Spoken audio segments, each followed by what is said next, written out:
Good afternoon, all. This is my name's Ali Bulor. This is my law partner Alexander Carl. Welcome to our YouTube channel. What are we talking about today? Well, Trump has taken office as of yesterday, and as he promised, he has issued a slew of executive orders, many of which deal with our immigration laws here in the U.S. And we're going to be talking about specifically the executive order that deals with birthright citizenship. So if you're born in the U.S., you are a U.S. citizen, and he's trying to tackle that or carve out some exceptions that Ali's going to talk about. Right, so the 14th Amendment, of course, is part of the U.S. Constitution, and historically, in part, has provided that, like Alex said, people that are born here in the U.S. are automatically U.S. citizens. The exceptions that the Trump administration is trying to get to, carving out basically the immigration status of the parents. So it's interesting because the executive order specifically says if the mom, the biological mother, is unlawful in the U.S. and the father is a U.S. citizen, then that child's a U.S. citizen. If the mom is lawful, but the dad is not lawful, then that child is not a U.S. citizen, which is bizarre to me.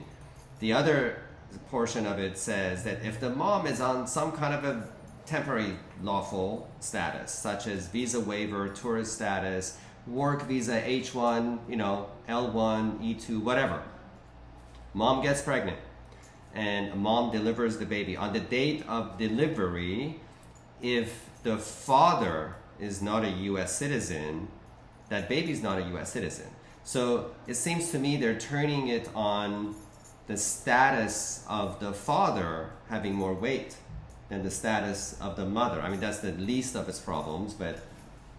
Yeah, that is interesting. Now, my question would be, and I don't know if we know the details of this quite yet, is does the father need to be a U.S. citizen, or what if he has other lawful status? Yeah, I'm sorry. So when I say U.S. citizen, U.S. citizen or lawful permanent resident, that means green card holder. So if he's a non-immigrant visa holder, like an E2 visa holder, the father? Not good enough. Okay.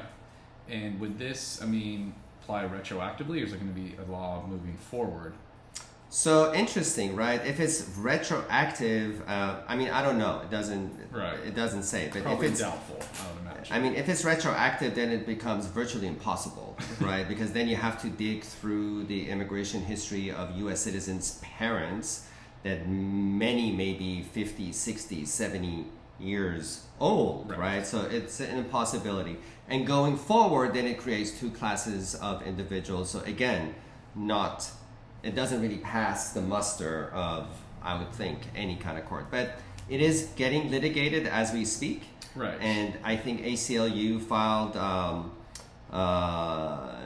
their case earlier this morning, and it's going to go through its normal course of things. And ultimately, I would imagine it's going to be decided by the Supreme Court. So no changes, and correct me if I'm wrong, until something is decided by, let's say, the Supreme Court in this instance, because it's being challenged. Does that kind of put this executive order on hold? Not really on hold. So the administration has the power to make life difficult for the classes of people we just mentioned, right?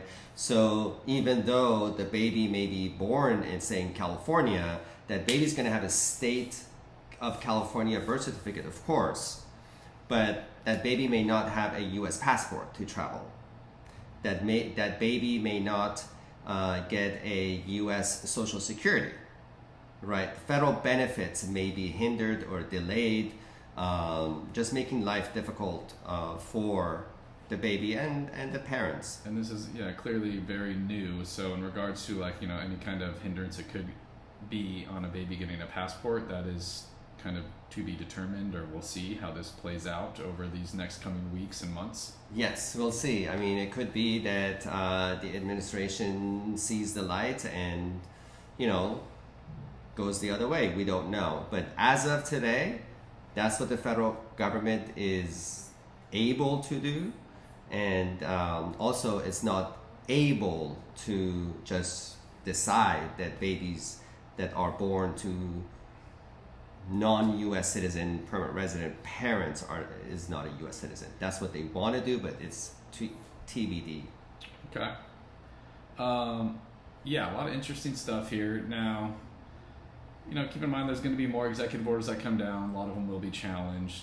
Now's the time. I memean, some people are scared, of course, rightfully so. But now's really not the time for inaction. So if you have any questions, or you think you're available, or there's something you're eligible to, let's say, apply for permanent residency, some type of waiver, whatever it may be, it's still a good time, if not the best time, to try to seek out and start a process like that.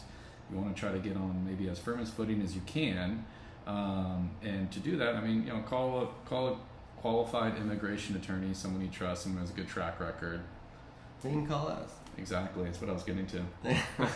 They can call us, but definitely. I mean, so also watch this space. There's, like Alex said, almost 200 executive orders, many having to do with immigration. We haven't fully digested all of them. We need to read them, understand them better, so we can talk about it. This one was really easy because this, to us at least, is clearly unconstitutional. So it's really easy and fun to just see where the angle is, which is really interesting. Definitely. So, yeah, hope you have a good week. And if you have any questions, give us a call, shoot us an email. Take care.